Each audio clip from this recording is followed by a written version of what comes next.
अहमदाबाद मित्र news में आपका स्वागत है।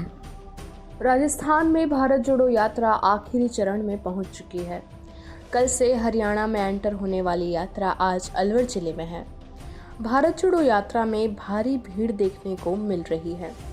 हजारों की संख्या में लोग राहुल से मिलने और यात्रा में शामिल होने के लिए दूसरे जिलों से भी पहुंच रहे हैं। आज 16वें दिन की यात्रा का पहला फेज अलवर के लोहिया का तिबारा में हुआ है। दोपहर 3:30 बजे दूसरे चरण की शुरुआत हो गई है। आज कुल 23 किलोमीटर का सफर तय होगा। यात्रा के दौरान प्रेस कॉन्फ्रेंस में सीएम अशोक गहलोत ने कहा कि राहुल गांधी की यात्रा हमारे लिए वरदान साबित हो रही है। हर यात्रा एक संदेश देती है। इस यात्रा में हमें संदेश मिला है कि हमें अगले बजट में सामाजिक सुरक्षा पर फोकस करना है। आपको बता दें कि अलवर शहर के कटी घाटी पार्क से सुबह 6:30 बजे शुरू हुई यात्रा का रामगढ़ क्षेत्र के लोहिया का तिबारा में 10 बजे लंच ब्रेक हुआ था। दोपहर के 3:30 बजे बगड़ चौराहे से यात्रा का शाम का फेज होगा। रामगढ़ के बिजवा गांव में यात्रा का रात्रि विश्राम रखा गया है। अभी जयराम रमेश जी ने आपको जो भी टिप्पणी की है और जो आपने वादा किया नहीं निभा पाए उसके लिए सॉरी फील भी किया है और ये भी कहा है कि आपने कवरेज रीजनल प्रेस में अच्छे दिए हैं। उसके लिए मैं आपका विशेष शुक्रगुजार मैं भी हूँ, क्योंकि पता नहीं क्यों आपने खुद ने कहा अंग्रेजी न्यूज़पेपर कवरेज नहीं दे रहे। ये भी एक आश्चर्य की बात है और दुखद बात है, क्योंकि सामरिक सरोकार तो उनका भी होना चाहिए। यात्रा सामरिक सरोकार के लिए महंगाई, बेरोजगारी और नॉन वायलेंस का माहौल देश के अंदर हो, तनाव नहीं हो, रक्षा हो संविधान की और लोकतंत्र की। यात्रा का जहाँ तक सवाल है, मैं समझता हूँ राहुल गांधी जी की यात्रा जो है भारत जोड़ो यात्रा, जोड़ो जोड़ो भारत जोड़ो, नफरत छोड़ो, इसने एनडीए गवर्नमेंट को हिला के रख दिया है, हिला के रख दिया है। प्रधानमंत्री जी, मोदी जी, अमित शाह जी घबरा गए हैं। बीजेपी के नड्डा साहब और बीजेपी वाले विचलित हो गए हैं, चिंतित हो गए हैं। इसलिए मीडिया पे दबाव है उनका कवरेज नहीं देने का, मेरा आरोप है ये। और मीडिया दबाव आ रहा है दिल्ली के अंदर। कोई कारण नहीं है कि इतनी लंबी यात्रा आज़ादी के बाद में सबसे टफ यात्रा है और एक उद्देश्य को लेके की गई। कल मैंने मीटिंग में कहा था 3 मकसद। नंबर 1 महंगाई, क्या सामरिक सरोकार नहीं उसका। नंबर 2 बेरोजगारी, सामरिक सरोकार है। और नंबर 3 तो सामरिक सरोकार भी है, मानवता भी है, राष्ट्रवाद भी है, सब कुछ है। तीनों मोर्चे पे लेके राहुल गांधी का कारवां चल पड़ा है, रुकने वाला नहीं है। उन्होंने खुद ने कहा डरो मत, ये भी एक मैसेज पूरे देश के अंदर है। तो मेरा मानना है कि इस प्रकार से यात्रा बहुत कामयाब होके चल रही है, लोग जुड़ते जा रहे हैं। आप देखते होंगे कि 3-3 घंटे, उनको मालूम है कि 3:30 बजे यात्रा शुरू होगी, तभी वो 12 बजे आके अगर खड़े हैं 500, 700, 1000, 2000 तो खड़े ही हैं 3 घंटे के लिए, इंतजार कर रहे हैं। आगे पीछे आप सब नोट करते होंगे बैठे हुए। ये क्या इंगित करता है? जो वो भारत जोड़ो के नारे लगा रहे हैं, नफरत छोड़ो के नारे लगा रहे हैं, जिस उत्साह से लगा रहे हैं, उसमें एक मैसेज आता है कि ये चाहते कि ये जनता क्या चाहती है। तो जुड़ती जा रही, जुड़ती जा रही, जुड़ती जा रही। ये तो हालात आप देख रहे हो। और जहाँ तक जयराम रमेश जी पहले भी कहते होंगे, इसका कोई वोटों की राजनीति से सीधा संबंध नहीं है। तो मैं कहना चाहूँगा कि सीधा संबंध नहीं होता राजनीति में। जो हम एक्टिविटी करते हैं, कोई धरना देते हैं, प्रदर्शन करते हैं, यात्रा निकालना बहुत बड़ी बात है, उसका ही मैसेज होता है। आप धरना क्यों देते हैं? पब्लिक की जो इश्यू होते हैं उनको रिप्रेजेंट करते हो। पब्लिक तो आगे बैठ नहीं सकती धरने में, सब हजारों लाखों लोग बैठ नहीं सकते। आप 100-200 लोग बैठते हैं, प्रभात फेरी भी निकालते हैं।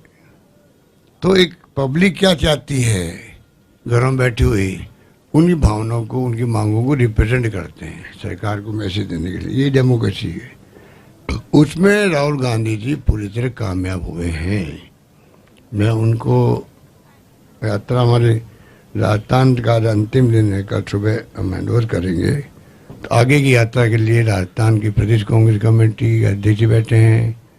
हम लोग सब मिलकर उनको बधाई भी देते हैं और शुभकामनाएं देते हैं आगे की यात्रा के लिए भी। और इतना भी कहना चाहूँगा कि राजस्थान के अंदर इसका बड़ा इम्पैक्ट पड़ा है। जैसलमेर, बाड़मेर लगा के धौलपुर हो, झालावाड़ हो, जो हमारे बॉर्डर डिस्ट्रिक्ट है, मतलब कोई डिस्ट्रिक्ट ऐसा नहीं हुआ होगा जहाँ के लोग नहीं आए होंगे। इसमें आपको हजारों लोग वो मिलेंगे जिनको एक जो इनकी थीम है उससे प्यार है कि महंगाई कम होनी चाहिए, बेरोजगारी समाप्त होनी चाहिए, और जो राहुल जी का ये नॉन वायलेंस की और जो भावना है, संविधान बचेगा तो देश बचेगा, संविधान बचेगा तो देश बचेगा, कानून का राज रहेगा, हम सब सुरक्षित रहेंगे। कल मैंने भी कहा था कि अब जो है जुडिशरी डर है, जुडिशरी को डर है, इलेक्शन कमीशन ऑफ इंडिया को डर, और ईडी, सीबीआई, इनकम टैक्स वालों को डर है। मतलब ये दबाव में नहीं खाली, अब डर है। अभी तक हम दबाव की बात करते थे, अब मैं कह रहा हूं कि इन सबको डर लग रहा है। अगर हमने ऊपर का हुक्म नहीं माना तो क्या होगा? ऊपर से हुक्म आते हैं आपको, इलेक्शन जहाँ जहाँ होते हैं उसके पहले जाके कहाँ का छापामारी करनी है, लिस्ट दी जाती है। जो चंदा को देने वाला हो अपनी पार्टियों को, उनको चिन्हित किया जाता है, उनको टाइट किया जाता है, चंदा नहीं मिले इनको, चंदा सिर्फ हमारे पास में आए, बॉन्ड के माध्यम से और किसी भी रूप से। एक तरफा खेल चला देश के अंदर। देश को समझना पड़ेगा, देशवासियों को समझना पड़ेगा। अगर नहीं समझेंगे हम बहुत तकलीफ में आएंगे, क्योंकि डेमोक्रेसी का मजबूत रहना सबसे सर्वोत्तम क्या करना चाहिए, बहुत बड़ी प्रायोरिटी होनी चाहिए देश की, जिसकी रक्षा की है कांग्रेस ने लंबे समय तक शासन कर करके। इसलिए मैं कहना चाहूँगा कि ये जो कुछ भी देख रहे हैं हम लोग, बहुत ही, मैं बार बार कोई पत्रकारों को खुश कर ले नहीं कहता हूँ, मैं आर्टिकल देख रहा हूँ, पढ़ता हूँ, डिस्कशन आते हैं आजकल। वो सत्य हिंदी का आपका एक ऐप बना लगा, वो आशुतोष का, उसी ढंग से और कई ऐप बन गए आजकल, तो रवीश कुमार का ऐप बन गया होगा। मैं देखता हूँ उनमें डिस्कशन बैठते हैं, आपके साथी होंगे, इंटेलेक्चुअल होंगे, लेखक होंगे, साहित्यकार होंगे, क्या क्या मतलब लोगों की सोच है, क्या चिंतित थे लोग।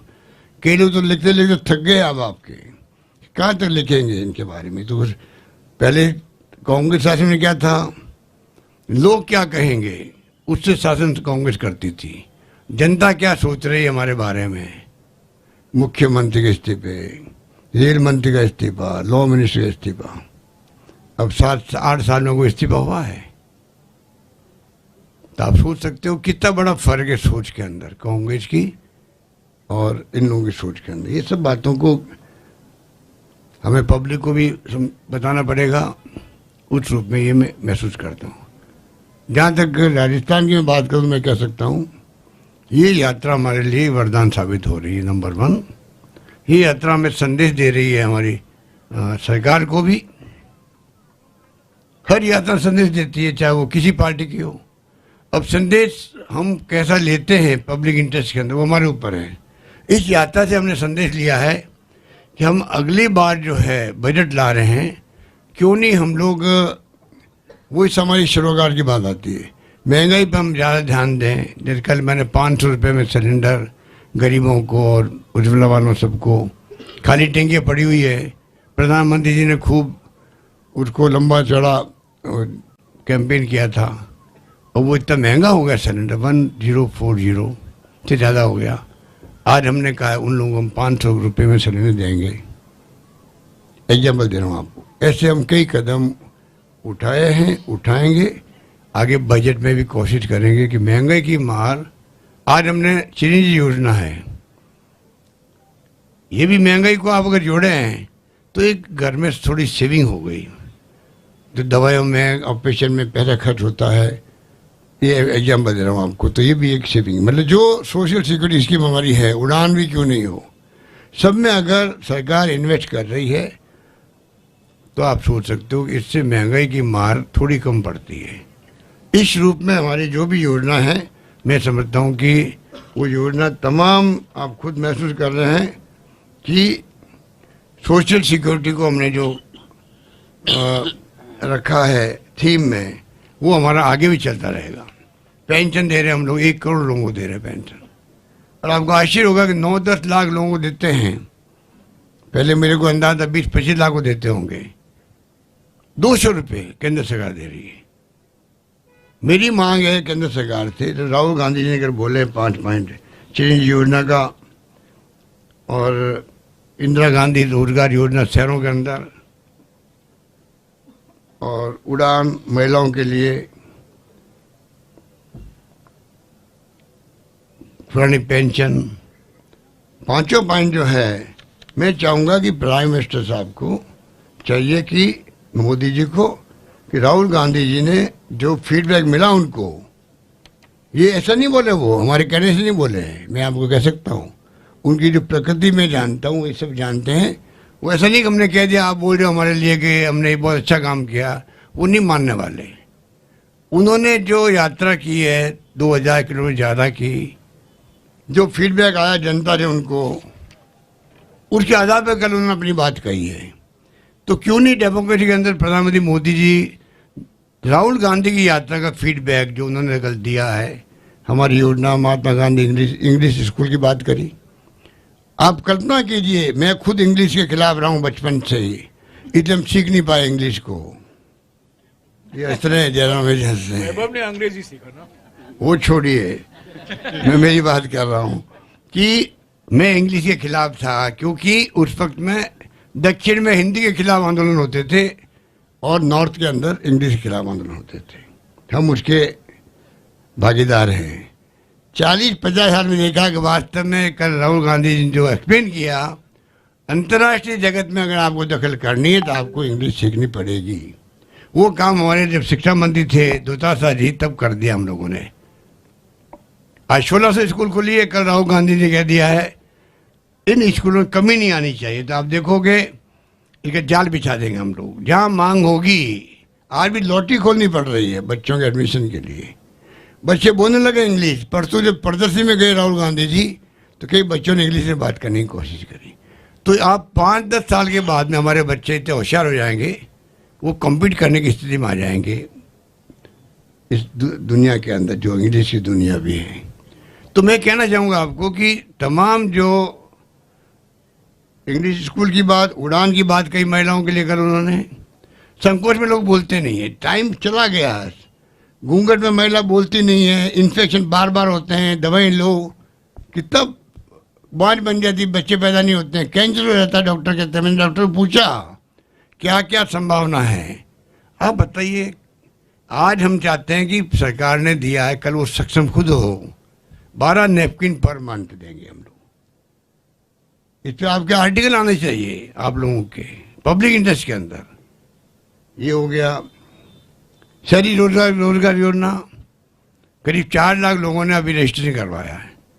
पर मैंने कल रात को ही कलेक्टर से बात करी, यहाँ लोकल भी इतने खुश हैं कि छोटे बड़े काम जो है वो तमाम काम इनके जो रोजगार के माध्यम से हमारे होने लग गए हैं। OPS मुझे मालूम प्रधानमंत्री जी इसको स्वीकार नहीं कर रहे। नीति आयोग NK सिंह साहब हमारे चेयरमैन फाइनेंस कमीशन, शायद डॉक्टर पनगड़े बोले मेरे ख्याल से, अंदाज है मेरा, कई लोगों ने इसको एक प्रकार से इसको नहीं मान रहे, नहीं होना चाहिए। मेरा मानना है कि जब देश की आज़ादी के बाद से, जब से पेंशन लागू हुई है, अभी तक देश ने प्रगति भी करी है और पेंशन भी दी है सबको। लगता है कि 1.5 लाख पेंशन मिल रही है इसको, डीए के साथ बढ़ रही पेट्रोल, ये नहीं सोचते कि 1.5 लाख की कीमत क्या रह गई आज, 1 लाख की कीमत क्या रह गई है, रुपये की अवमूल्यन हो रहा है। तो ये जो है सोच जो है कि ये संभव नहीं है या ये मतलब उचित नहीं है, मैं मानता हूँ ये उचित है। और इसको ह्यूमन राइट कमीशन CNAG, जिसके मिस्टर राजीव महेश हमारे राजस्थान के कैडर के हैं, मुझे दुख होता है कि जो राजस्थान कैडर का ऑफिसर CNAG था तब तो उन्होंने ऑब्जेक्शन किए थे कि ना नियम बने ना कायदे बने ना कुछ नहीं हुआ, 15 साल के बाद में आलोचना करी। अब वो आर्टिकल लिख रहे मेरे ख्याल से इसके खिलाफ में, दबाव में वो भी होंगे। हर वो व्यक्ति दबाव में है जो सरकार की से असहमति व्यक्त करता है या आलोचना करता है। जुडिशल कमीशन वो कह रहा हम नहीं लागू करेंगे इसको। आर्मी कह रही है कि क्या तरीका है, आर्मी को दे दिया OPS लागू, आज भी है। और पैरामिलिट्री फोर्सेज जो है BSF है, ITBP जो भी है, वो तमाम में आपने NPS कर दिया, वो भी भेदभाव किया आपने। आप किस दिशा में देश को ले जाना चाहते हैं? अग्निवीर लेके आ गए हो। ये अग्निवीर बला क्या है? 4 साल की सर्विस, 18 साल में प्रवेश करो, 22 साल में निकल जाओ आप। 22 साल बाद में बच्चा करेगा क्या? आजकल तो बच्चे शादी 25, 26, 27, 28 पे करते हैं। ये मजाक नहीं है क्या? बोल नहीं रहे क्योंकि कह दिया कि जो बोलेगा मुकदमा दायर हो जाएगा, उसको नौकरी कोई नहीं मिलेगी। उसके बाद में आंदोलन शांत हो गया देश के अंदर, पर दिलों के अंदर आज भी आक्रोश भी है, आग लगी हुई है, भविष्य अनिश्चित है। तो सब भी वो लॉटरी की तरह जाएंगे अग्निवीर में, अग्निपथ में, क्योंकि 25% लोगों को नौकरी मिलेगी। वो 25% वाला दाव लगाएंगे लॉटरी की तरह। हो सकता है 25 में नंबर आ जाए मेरा, बोल नहीं रहे। पर ये खुद को सोचने की बात है भारत सरकार को। तो ये जब OPS हो गया, चिरंजीवी योजना हमारी बहुत शानदार है, बार बार हम क्या कहें आपको। देश भर में राइट टू हेल्थ कानून बनना चाहिए, भारत सरकार का कानून बनना चाहिए। देश के अंदर लोकसभा में कानून बनना चाहिए, जैसे सोनिया गांधी जी ने और डॉक्टर मनमोहन सिंह जी ने कानून बनवाए, RTI, RTE, Mahatma Gandhi NREGA, food security act बनवाया। उसी ढंग का कानून बने इसका आपका चिरंजीवी राइट टू हेल्थ। हम लारे बिल यहाँ पर पेश कर दिया गया राजस्थान असेंबली के अंदर। ये कानून बने, सबको हेल्थ का अधिकार मिले कम से कम। इतना महंगा इलाज होता है, घर बिक जाते हैं, गहने रखो, गिरवी रखो, पता नहीं क्या क्या होता है परिवार के अंदर। 500 साल 1000 तो मामूली छोटा मोटा बुखार में खर्च हो जाते हैं आदमी की। तो ये हमने आज जो सिक्योरिटी दी है, राजस्थान के लोग बहुत खुश है इससे। जहाँ हम गाँव में गए, मैं भी गया हूँ, 15 दिन घूम रहा हूँ साथ में, जहाँ पूछो गाँव में सब लोग इससे खुश है। ये बात है जो मैंने कहा। 5 योजना हमारी जो है, ये जो राहुल गांधी जी का जिक्र किया, इसको हम आधा बनाएंगे आगे बजट के अंदर भी, और आगे भी हम आधा बनाएंगे पब्लिक को एजुकेट करने के लिए भी, पब्लिक को राहत मिले सुनिश्चित करेंगे। ये योजना हमारी पूरी तरह कामयाब हो। योजना बनना एक बात है, कामयाब होना दूसरी बात है। सुनिश्चित करेंगे कि योजनाओं में कोई कमी नहीं रहे। नहीं बनती है, कुछ कमी रहती है, धीरे धीरे उनको दूर कर लेंगे। तो ये बातें तो मैं कहूँ इतना काम है मेरे ख्याल से काफ़ी हो गया। नहीं वो मेरे तो 2 घंटा वो तो कम है। इनको भी तो खाना होगा, मेरे ख्याल से खत्म करो। कल राहुल जी ने बात की बात की GI की, वो एक नया कंसेप्ट है। बहुत बड़ी बात उन्होंने कह दी कल कि जो ऐसे लोग नए, आप देखते हो 8-10-15 सालों के अंदर ये अमेजॉन, फ्लिपकार्ट, ओला, उबर, स्विगी, जोमेटो, ये का जो सेक्टर डेवलप हुआ, इसमें लोग तकलीफ में हैं। वो लोग शोषण करते हैं, इनका निकाल देते हैं नौकरी से। कई लोगों ने खुद ही टैक्सी खरीद के लगाई। एक व्यक्ति मेरा सरदार जी थे, राहुल जी का इंटरेक्शन हुआ, उसने कहा था मैंने 3 टैक्सियाँ खरीदी, मैं बर्बाद हो गया हूँ, इसलिए मैं इस काम में कूद पड़ा हूँ कि मैं क्यों नहीं इन लोगों की मदद करूँ कि जो ये गिग वर्कर्स हैं। फिर एक्सप्लेन किया मेरी 3 टैक्सी बिक गई, मैं कर्जदार हो गया, तो मेरे पीड़ा जो मैंने सही है वो मैं चाहता हूँ कोई नहीं सहे। तो राहुल जी ने जो कल फीडबैक के आधार पर बात की आपसे, इस पर भी हम चाहेंगे कि कोई बजट के अंदर हम ऐसा प्रोविजन करें जिससे कि गिग वर्कर्स का भी भला हो देश के अंदर। ये हमारी सोच रहेगी। ये बात हो गई आपके सामने। बाकी तो अभी देख रहे हैं कि भाई इतना मुझे कहना है कि सरकार की जो मंशा है कि जो हमने योजना लागू करी है उसको हम लोग पूरी लागू करेंगे, उसको बनाएंगे हम। एक बात हमारे विपक्षी लोग बार बार बोलते हैं कि सब कर्जा माफ नहीं किया, राहुल गांधी जी ने पिछले चुनाव वादा किया था। मैं उनको कहना चाहूँ झूठ बोलना छोड़ो, झूठ बोलना पाप है, पुरानी कहावत है। सत्य ही ईश्वर है, ईश्वर ही सत्य है, God is truth, truth is God, Gandhi ji ने कहा था। ये मैं आपको कुछ उदाहरण दूँ जो आपको मालूम पड़ेगा। ये नानक राम जाट है, गांव धानिका जयपुर का है। ये 14,42,000 कर्जा माफ हुआ है सेंट्रल कोऑपरेटिव बैंक का। एक राम सिंह गुजर है दोसा का, उसका 5,20,000 रुपये कर्जा माफ हुआ। एक राम खिलाड़ी मीणा है राजगढ़ का, अलवर का, इसी जिले का, उसका 3 लाख रुपये कर्जा माफ हुआ है। और एक देवीलाल है रायसीनगर का, गंगानगर का, उसका PLDB प्राथमिक सहकारी भूमि विकास बैंक होती है जहाँ जमीन रहन रखनी पड़ती है, तो हमने उसका 18,38,000 रुपये कर्जा माफ किया, तो उसकी रहन रखी हुई जमीन छूट गई। ये तो कुछ एग्जाम्पल मैंने दिया आपको। उसके बाद में इनको शर्म भी नहीं आती है। एक झूठ को 100 बार बोलो तो सच का एहसास होता है, उस थोड़ी पे चल रहे हैं। मैंने पता नहीं आपको कहा या किसी को कहा कि वो जो गोविल्स था, गोविल्स, ये पता नहीं कि मामा का भाई लगता था, क्या लगता था, उसी ढंग के लोग बिहेव कर रहे हैं, गोबर की तरह बिहेव कर रहे हैं। पता नहीं उनके क्या भाई लगता था, भतीजा लगता था, समझ नहीं आती। अंग्रेजी में आप लोगों ने सीख लेता हूँ। तो आप बताइए, कुछ कुछ रिश्तेदारी है इनकी।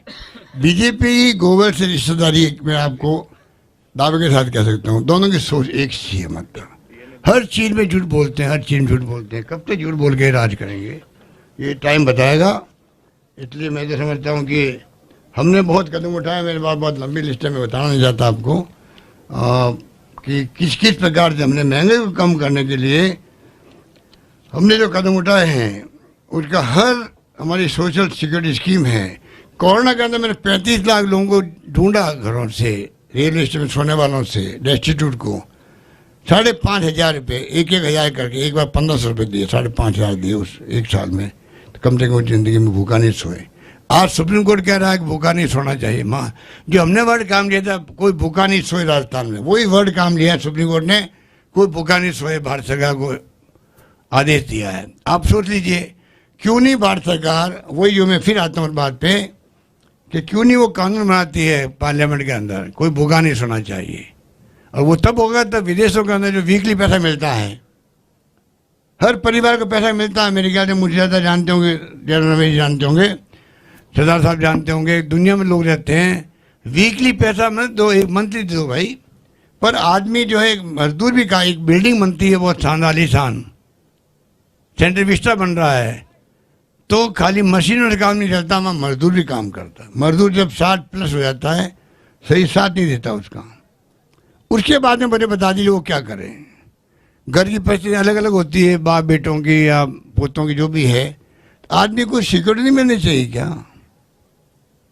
उसको कहते हैं सोशल सिक्योरिटी। हर परिवार को जो नीडी है उसको सोशल सिक्योरिटी मिले, वो कानून पार्लियामेंट लाना चाहिए। ये सब राहुल गांधी की भावना है। तो मैं चाहूँगा कि आपसे मेरी अच्छी बात हुई है, और हम चाहेंगे कि ये यात्रा में आपने भागीदारी निभाई, आपने भी इतिहास बनाया है। आपका भागीदार, कल मेरे मित्र आए 3-4 पत्रकार जयपुर से, साहब इस यात्रा में हम आना चाहते हैं क्योंकि ये ऐतिहासिक यात्रा है, हम भी इसके भागीदार बने।